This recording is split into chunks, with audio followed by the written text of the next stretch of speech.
उपमुख्यमंत्री अजित पवार आणि केंद्रीय गृहमंत्री अमित शहा मध्ये तासभर बैठक। धनंजय मुंडेंच्या राजीनाम्याबाबत चर्चा झाली की नाही याबाबत अद्याप माहिती नाही।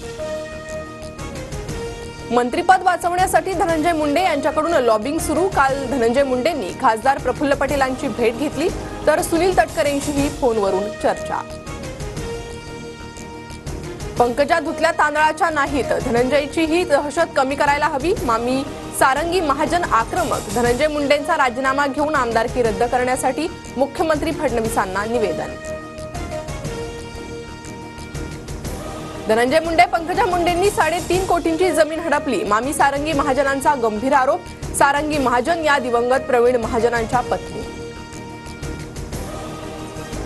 संतोष देशमुख हत्या प्रकरणात राजकारण आणून जातीय रंग देण्याचा प्रयत्न सुरू। पुरावे नसताना वाल्मिक कराड आणि धनंजय मुंडेंना अडकवलं जातंय, ओबीसी नेते लक्ष्मण हाकेंचा आरोप।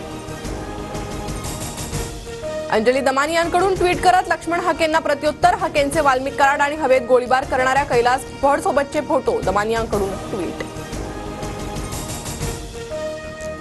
राज्यभरातील ग्रामपंचायतींमध्ये आज कामबंद आंदोलन। बीड सरपंच संतोष देशमुख हत्या प्रकरणाचा सरपंच परिषदेकडून निषेध।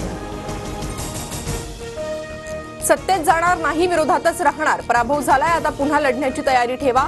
शरद पवारांचा कार्यकर्त्यांना कानमंत्र। स्थानिक स्वराज्य संस्थेच्या निवडणुकीत घराणेशाहीला थारा न देण्याची भूमिका। शरद पवार आणि अजित पवार पुन्हा एकाच मंचावर येणार। बारामतीत 16 तारखेला होणाऱ्या कृषी प्रदर्शनाला पवार दादा एकत्र येणार। पंकजा मुंडे, दत्तात्रय भरणे, माणिकराव कोकाटेंनाही निमंत्रण।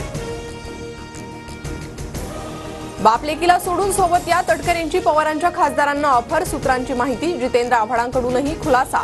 मात्र सुरू असलेल्या चर्चा चुकीच्या। 10 तारखेला पत्रकार परिषदेत खुलासा करणार तटकरेंचं स्पष्टीकरण। सकाळी राज ठाकरेंसोबतच्या बैठकीनंतर मंत्री आशिष शेलारांनी घेतली मुख्यमंत्री फडणवीसांची भेट। पालिका निवडणुकीत भाजपसोबत जाण्याचे राज ठाकरेंनी संकेत दिल्याची सूत्रांची माहिती।